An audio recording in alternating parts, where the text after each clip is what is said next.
So at one of my recent tastings, I was getting some questions about explaining the different styles of Valpolicella blends from Veneto and North Italy. I'm going to break them down today. We have Valpolicella Superiore, Valpolicella Ripasso, and Amarone della Valpolicella. In order to explain these better, I'm going to reverse the order and we're going to explain them like this.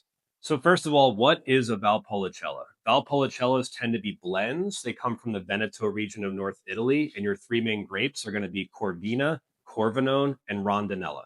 The wines typically give you really light, easy drinking, smooth bodied overall style. You get that kind of plush cherry, lots of chocolate, and they're really soft. These are not bitter tannic wines at all.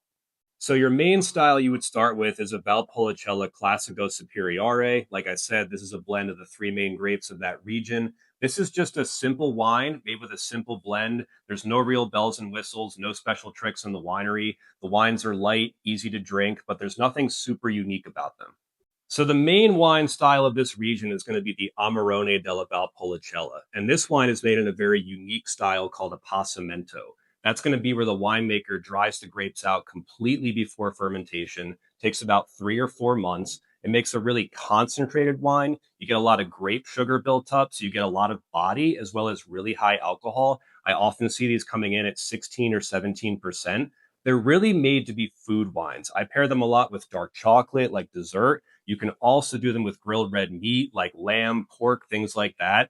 Overall, these wines are quite expensive because you do lose a lot of the grape juice when you make an Appassimento wine. So expect to spend about $60 to $80 for an entry level Amarone. Last, I'm going to be mentioning my personal favorite style of Valpolicella, which is a Ripasso. It's kind of known as the in between style in this region. What you do is you take the leftover grape skins from making an Amarone, and when you bottle the wine, you take the regular Valpolicella and you actually pour that wine on top of it inside of the vat, which gives you a secondary fermentation on top of those grape skins.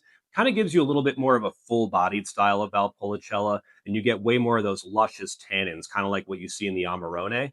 The reason it's my favorite is I think you get more complexity than the regular Valpolicella, but more balance and less alcohol than the Amarone. So for me, it's kind of the sweet spot right in the middle. So those are your three main styles of Valpolicella blends. Do you guys drink these wines? What's your favorite? I mentioned the Ripasso, but let me know what you're drinking at home.